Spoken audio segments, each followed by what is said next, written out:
তুমি একটু ভাবো তো, তুমি একটা ভিডিও বানালে, দারুণ থাম্বনেল তৈরি করলে, টাইটেলে একদম পারফেক্ট লিখলে, সব কিছু রেডি তোমার, কিন্তু আপলোড করার সময় কি হলো? ভিউ নেই, এঙ্গেজমেন্টও নেই ভিডিওতে, ভিডিও যেন তোমার একেবারে থেমে গেল।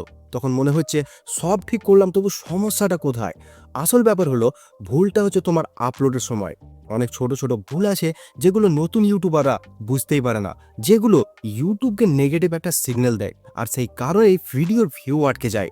কখনো কখনো পুরো চ্যানেলটাও একদমই স্লো হয়ে যায়। কিন্তু তুমি যদি এখনো এই ভুলগুলো ধরতে পারো, তাহলে পরের আপলোডের থেকেই তোমার ফলাফল একবারে বদলে যেতে পারে। তারই জন্য আমি তোমাকে 10টা মেন পয়েন্ট বলবো, যে পয়েন্টগুলো জানার পর তোমার ভিডিওতে ভিউ না আসার প্রবলেমটা হয়তো অন্তত একটু সলভ হতে পারে। আমার ভিডিও যদি ভালো লেগে থাকে, চ্যানেলটাকে সাবস্ক্রাইব করে ভিডিওতে একটা লাইক দিবে, কারণ আমি যে কন্টেন্টগুলো বানাই সেটা নতুন ইউটিউবারের জন্য খুবই হেল্পফুল হয়। তো প্রথম পয়েন্ট হচ্ছে ভুল ক্যাটাগরি সিলেক্ট করা। শোনো, এই ভুলটা এতটাই কমন যে বলার না। তুমি হয়তো ভাবছো, আরে ক্যাটাগরি তো একটা ছোট্ট ড্রপ আউট, এটা আবার কি এমন ব্যাপার? কিন্তু ভাই, এই একটা ক্লিক তোমার ভিডিওর ভাগ্য ঘুরিয়ে দিতে পারে। ইউটিউব যখন তোমার ভিডিও কাউকে দেখাবে, সেখানে সে ডিসাইড করে, সে প্রথম দেখে এই ভিডিওটা কোন ক্যাটাগরি, মানে সে বুঝতে চায় এই কন্টেন্টটা আসলে কাদের জন্য বানানো। তুমি যদি একটা টেক রিভিউ ভিডিও বানাও আর সেটা দিয়ে দাও এন্টারটেনমেন্ট বা কমেডি ক্যাটাগরিতে, তাহলে তোমার ইউটিউব সেটা পাঠাবে এমন মানুষের কাছে যারা মজার ভিডিও খোঁজে, যারা তোমার টেক ভিডিও দেখে কি করবে, স্কিপ করে দেবে। আর সেই স্কিপ মানে ইউটিউবের কাছে একটা নেগেটিভ সিগন্যাল চলে গেল। সিটিআর কমবে, তোমার ভিডিওর ওয়াচ টাইমটাও কমতে শুরু করবে, আর ধীরে ধীরে তোমার ভিডিও ডুবে যাবে। তাই এখন থেকে আপলোডের সময় 1 সেকেন্ড থামো, ভাবো আমার ভিডিওটা আসলে কোন ধরনের, সেই অনুযায়ী সঠিক ক্যাটাগরি দাও। এই ছোট্ট কাজটাই তোমার ভিডিওকে একটি সঠিক মানুষের কাছে পৌঁছে দেবে। বা তুমি এমন কিছু করতে পারো যে ক্রোমে গিয়ে, ইউটিউবের স্টুডিওতে গিয়ে, তুমি সেখানে একটা সেটিং আছে, সেটিংয়ের মধ্যে তুমি আগে থেকে নিজের ক্যাটাগরি অলরেডি সিলেক্ট করে রাখতে পারো, যাতে আপলোডের সময় তোমার কোনো অসুবিধা না হয়, সেটা আগে থেকে র্যান্ডমলি সিলেক্ট করাই থাকবে। তো 2 নম্বর পয়েন্ট হচ্ছে মেটা ডেটা ঠিকভাবে না দেওয়া। ধরো তুমি একটা দোকান খুলেছো, কিন্তু দোকানের সাইনবোর্ডে তুমি কিছুই লেখোনি, মানুষ বুঝবে কিভাবে তুমি কি বেচো? ইউটিউবে মেটা ডেটা ঠিক এমন একটাই কাজ করে। টাইটেল, ডিসক্রিপশন, ট্যাগ, এই 3টা মিলে ইউটিউবকে বলে দেয় তোমার ভিডিওটা আসলে কি নিয়ে।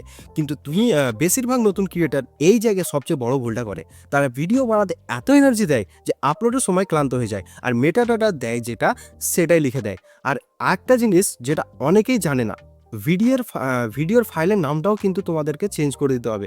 যেই ভিডিও তোমাদের টপিক, সেই টপিকটা তোমার ভিডিওতে লিখে দাও, কিওয়ার্ডে রাখো, তারপর সেই একই কিওয়ার্ড টাইটেলেও রাখো এবং ডিসক্রিপশনেও স্বাভাবিকভাবে ব্যবহার করো। ঠেসে ঠেসে না, একদম গল্প বলার মতো করে।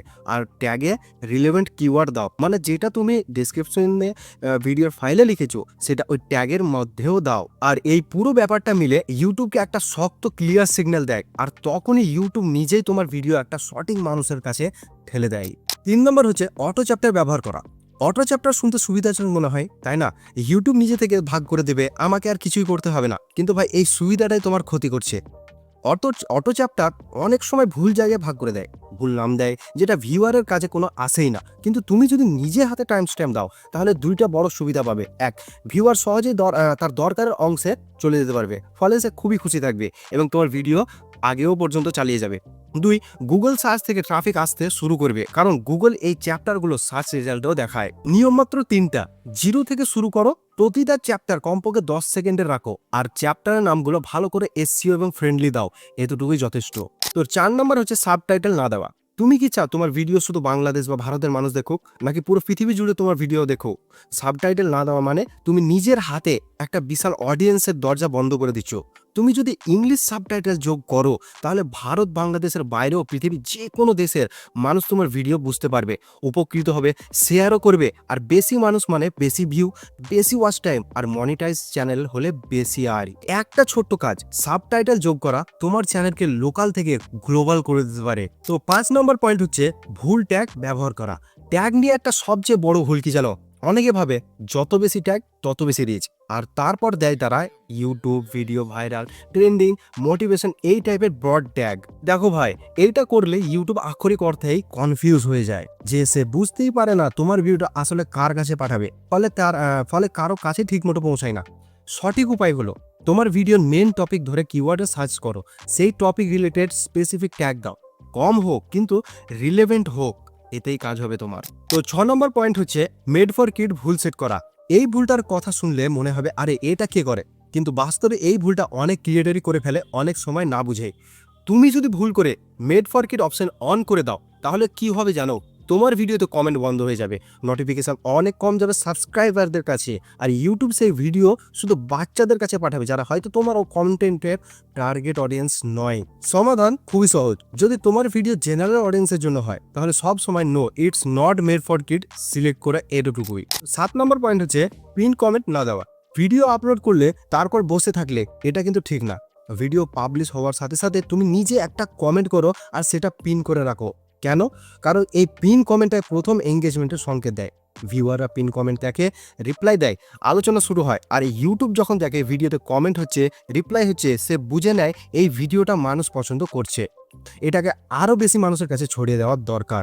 একটা ছোট্ট পিন কমেন্ট কিন্তু কাজ করে অনেক বড়। তো 8 নম্বর পয়েন্ট হচ্ছে প্রসেসিং শেষ হওয়ার আগে পাবলিশ করা। এই ভুলটা করে সবচেয়ে বেশি উৎসাহিত ক্রিয়েটররা। ভিডিও আপলোড হয়েছে, এখনই পাবলিশ করব, সবাইকে জানাবো, কিন্তু এই তাড়াহুড়োটাই করে সবচেয়ে বড় সর্বনাশ। ভিডিও আপলোড হওয়া আর প্রসেসিং শেষ হওয়া একই জিনিস না ভাই। ইউটিউবকে সময় দিতে হয় সব রেজুলেশন 360, 480, 720, 1080 প্রসেস করতে। যদি তুমি প্রসেসিং শেষ হওয়ার আগেই পাবলিশ করো তাহলে দর্শক দেখবে ঘোলা ব্লারি কোয়ালিটির ভিডিও, আর সেই খারাপ এক্সপিরিয়েন্সে তোমার ভিডিও বন্ধ করে চলে যাবে। সেটা তোমার ওয়াচ টাইম এবং রিটেন্সের দুটোই জন্য খুব ক্ষতিকর।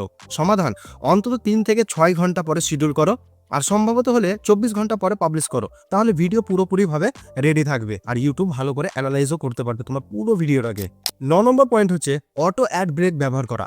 মনিটাইজ চ্যানেলের ক্রিয়েটরদের জন্য এটা খুব জরুরি কথা।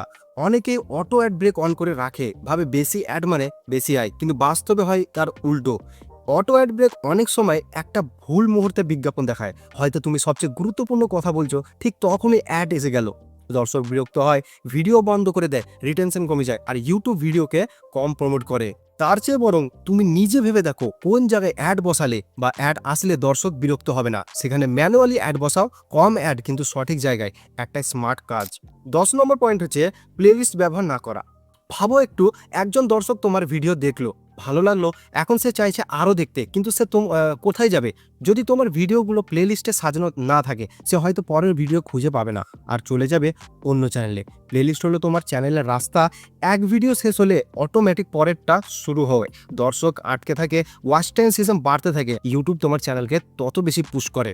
তাই প্রতিটা ভিডিও আপলোড করার পরে একটা কাজ করো, সেটাকে সঠিক প্লেলিস্টে যোগ করো, সিরিজ আকারে সাজাও। এতে চ্যানেল অনেক বেশি প্রফেশনাল দেখাবে আর গ্রোথও দ্রুত হবে। তো বন্ধুরা, এটাই ছিল আমার দেওয়া 10টা পয়েন্ট। আর এই 10টা পয়েন্টের মধ্যে তোমরা কোন পয়েন্টটার মধ্যে পড়ছো, বা তোমরা কোন পয়েন্টটার মধ্যে ভুল করছো, আর কোন পয়েন্টটা তোমাদের হেল্পফুল লেগেছে আমাকে কমেন্ট করে জানাও। আমি সবার কমেন্ট পড়ি এবং কমেন্টের উত্তর দেওয়ার চেষ্টাও করি। আর এইরকম ভিডিও পাওয়ার জন্য চ্যানেলটাকে সাবস্ক্রাইব করো, ভিডিওতে লাইক করো, কারণ এইরকম ভিডিও আমি নিয়মিত তোমাদের জন্য নিয়ে আসতে থাকি।